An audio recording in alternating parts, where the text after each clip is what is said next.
I was 28, living in a cramped apartment in Pittsburgh's South Side, piecing together a living as a freelance writer in the fall of 2024. My parents, both stubborn Midwesterners from a small Ohio town, decided to visit me for a week, eager to see the city and drag me to the Strip District's famous marketplace. They loved the chaos of it, vendors shouting, crowds jostling, the smell of grilled sausages and fresh bread. But what happened that week at the marketplace turned our trip into a nightmare, a creeping horror that still clings to me like damp rot. I haven't been back since, and I don't think I ever will.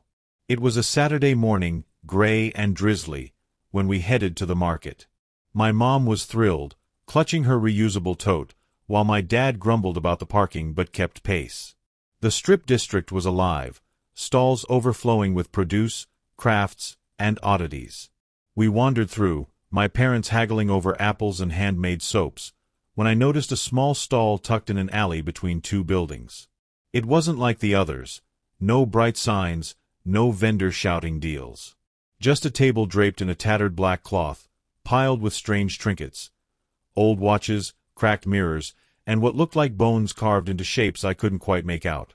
Behind the table stood a woman, old and hunched, her eyes milky and unblinking, staring right at me. I tried to steer my parents away, but my mom, always drawn to the unusual, was already at the stall, picking up a small, tarnished locket. "How much?" she asked. The woman didn't answer, just kept staring at me, her lips twitching like she was chewing on words she wouldn't say. My dad, sensing my unease, tugged at my mom's arm, but she bought the locket anyway, slipping the vendor a crumpled $10 bill. The woman's hand shot out, grabbing my mom's wrist, and whispered something I couldn't hear. My mom pulled away, laughing nervously, but her face was pale as we left the alley. That night, back at my apartment, things started to go wrong. My mom kept fidgeting with the locket, which she'd hung around her neck. She said it felt warm, like it was humming against her skin. My dad told her to take it off, but she wouldn't, her eyes distant, like she was listening to something we couldn't hear. Around midnight, I woke to a sound, a low, guttural scraping, like someone dragging a knife across stone. It was coming from the living room, where my parents were sleeping on a fold-out couch. I crept out of bed, my heart pounding, and found my mom standing in the dark, staring at the locket in her hands. The scraping was louder now, coming from inside the walls, and the air smelled wrong, like wet earth and something sickly sweet, like decay. "Mom," I whispered, but she didn't move. My dad stirred, sitting up, his face creased with worry. "She's been like this for an hour," he said, his voice low. "She won't talk." I reached for the locket, but when my fingers brushed it, a jolt shot through me, like I'd touched a live wire. The room seemed to tilt, the shadows stretching and twisting into shapes that didn't make sense. Long, claw-like fingers reaching from the corners. The scraping turned into whispers, dozens of voices overlapping, speaking in a language I didn't understand but felt in my bones, cold and ancient. I yanked the locket from my mom's neck, and she collapsed, gasping, like she'd been underwater. My dad caught her, his eyes wide with panic. The whispers stopped, but the air grew heavier, pressing down on us. I threw the locket into a drawer, slamming it shut, but the scraping started again, now from the ceiling, the floor, everywhere. My mom was trembling, muttering about a woman's voice telling her to open it, to let her in. My dad, practical to a fault, grabbed a hammer from my toolbox and smashed the locket, the metal twisting and sparking like it was alive. The whispers turned into a scream, sharp and piercing, then silence. We thought it was over, but the next day, the marketplace came to us. I woke to find my apartment door ajar, the smell of the market, grease, spices, and that same sickly decay, filling the room.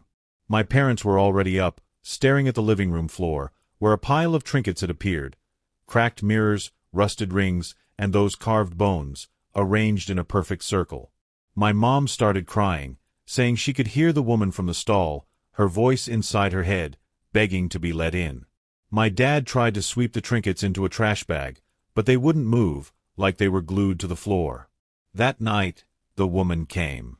I was dozing on the couch, my parents in my bed, when I heard the scraping again, now at the window.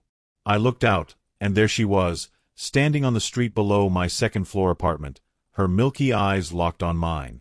Her mouth opened unnaturally wide, and the whispers poured out, not from her but from the air around me, the walls, my own head. "You took it," they said. "Give it back."